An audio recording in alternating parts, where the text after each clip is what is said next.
Ayan guys, ayan, tipid tips guys, ayan, ganito po kayo magluto ng sinabawang baboy para hindi masyado magastos kasi napakamahal po ng karne ngayon kaya kailangan po nating maging wise sa pagluto. Ayan, bili lang ng 100 grams or half kilo ng baboy at sabawan na hiwain ng mga maliliit, especially kung marami kayo.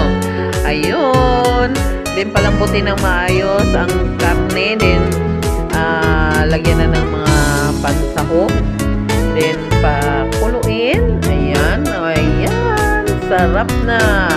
Ayan, mayroon na tayong ulam na sinabawan at lagyan na lang natin ng maraming gulay. Ayan, bawi na lang tayo sa gulay para po healthy naman ang dating ng ating ulam. Ayan, kahit karne yan, at least marami siyang sahog na gulay.